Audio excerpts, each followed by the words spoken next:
As I sat at my desk, poring over ideas for a romantic anniversary surprise for my wife, my mind couldn't help but wander to the previous year's anniversary. It had been one of the happiest days of my life, filled with love, laughter, and promises of forever. But as I clicked through different options for gifts and dinner reservations, something caught my eye. An unfamiliar email address in my wife's inbox, with a subject line that sent chills down my spine. Last night was amazing. My heart began to race as I clicked on the email, my worst fears confirmed as I read through the intimate exchanges between my wife and another man. My head was spinning as I tried to make sense of what I was reading. How long had this been going on? Were there others? Was our entire marriage a lie? I felt sick to my stomach as I scrolled through months' worth of messages. The details were too explicit to ignore, and the words, "I love you," from my wife to this stranger were like a knife through my heart. Anger, betrayal, and hurt consumed me as I confronted my wife about her secret affair. She tried to deny it at first, but the evidence was undeniable. She had been carrying on a relationship with this man for months, sneaking around behind my back while I trusted her.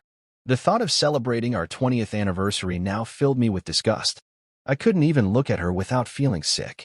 All the plans I had made for a romantic weekend away suddenly felt like a cruel joke. But I refused to let her get away with this. I had given her my heart and my trust, and she had shattered both. So, as our anniversary weekend approached, I began to put my own plans in motion. I canceled all the reservations I had made and instead booked a solo trip for myself. I decided to take this time to reflect on our relationship and whether it was salvageable. But first, I needed to confront the other man in this equation. I tracked him down through the email and arranged to meet him in person. I could see the fear in his eyes as I approached him, a man who had been sleeping with a married woman.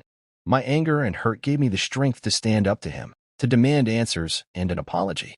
But instead of the apology I expected, he looked at me with a smirk and said, "She's just a bored housewife looking for excitement. You should be thanking me for keeping her busy." I couldn't believe his callous attitude towards my pain. Enraged, I punched him in the face before storming off, feeling a small sense of satisfaction in the act. But the victory was only temporary. As I sat alone in my hotel room that weekend, I realized that I couldn't continue living like this, in a marriage built on lies and deceit. Despite the happy memories we shared, they were now tainted with the knowledge of her betrayal.